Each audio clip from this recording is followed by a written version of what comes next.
अस्सलाम वालेकुम एवरीवन, कैसे हैं आप सब? होप आप सभी ठीक होंगे।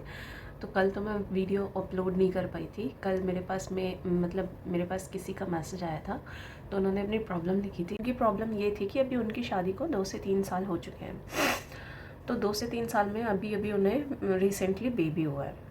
तो उनकी जो सास है वो उनको बहुत परेशान करती हैं। उनकी जो नंद है वो भी बहुत परेशान करती हैं। परेशान इन द सेंस कि मियाँ बीवी के बीच में बोलना, लड़ाई करना, झगड़ा करना। और जो उसका हस्बैंड है तो वो भी अपनी वाइफ का साथ बिल्कुल नहीं देता।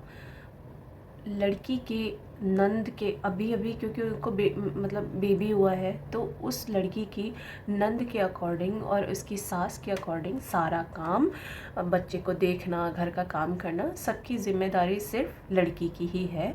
लड़के कोई भी काम नहीं करते, जिससे इस बात पर दोनों मियाँ बीवी की लड़ाई होती है।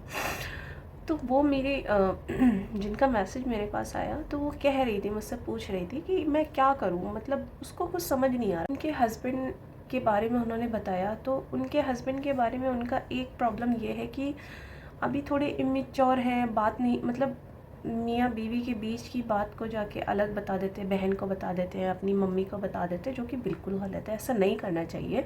मियाँ बीवी के बीच की बात मियाँ बीवी के बीच में ही रहनी चाहिए। तो जो लड़की है वो बहुत परेशान हो रखी है, वो इतना ज़्यादा परेशान हो रखी।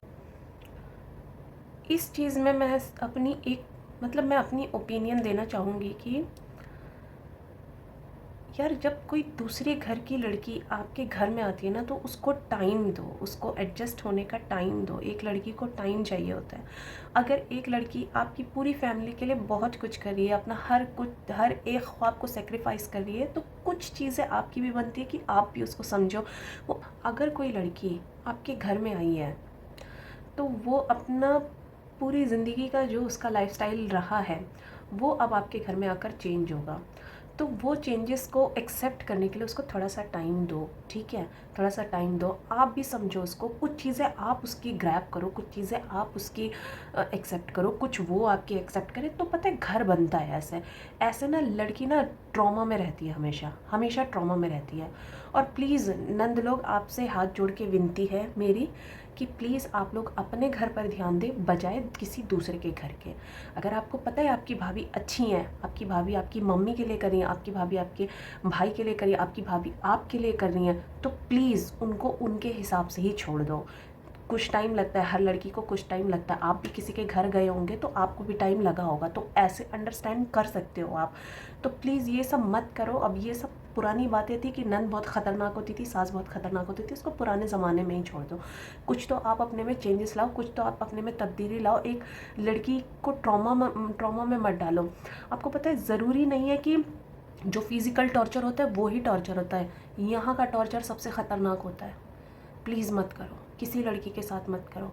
उसको खुशी खुशी जीने दो। और मुझे तो समझ नहीं आता, आप खुद एक लड़की है, सास खुद एक लड़की होकर सास बनी है, तो वो कैसे किसी दूसरी लड़की का दर्द नहीं समझ पाती? क्यों नहीं समझ पा रही? का बेटा आपकी बहू के साथ हेल्प करवा देगा, तो इसमें बुराई क्या है बताइए? औलाद तो दोनों की है ना, एक की औलाद तो है नहीं, औलाद तो दोनों की है, तो बुराई क्या है इसमें? यार, बच्चे पालना दोनों की जिम्मेदारी है, माँ की भी बाप की भी। हाँ, मैं मानती हूँ माँ को ज़्यादा टाइम देना चाहिए, क्योंकि बाप जाते हैं घर के बाहर काम करने, उनकी अपनी रिस्पेक्ट है।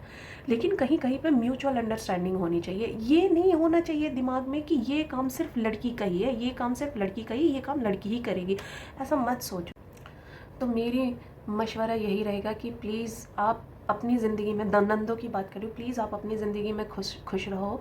और जो सासें हैं, प्लीज़ थोड़ा सा आप बहू को अंडरस्टैंड करो, और बहू लोग प्लीज़ आप भी थोड़ा सास को अंडरस्टैंड करो। तो म्यूचुअल जब अंडरस्टैंडिंग होती है ना, तो चीज़ें बन जाती हैं।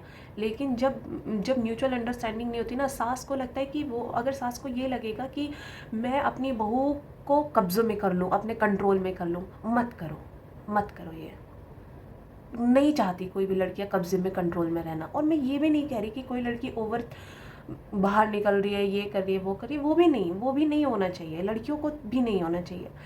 मर्जी से जिए, वो भी अपनी मर्जी से जिए भाई। जब लड़की अपने बाप के घर होती है, और हस्बैंड जी, मियाँ बीवी का रिश्ता बहुत मज़बूत होना चाहिए, दोनों के बीच म्यूचुअल अंडरस्टैंडिंग होनी चाहिए।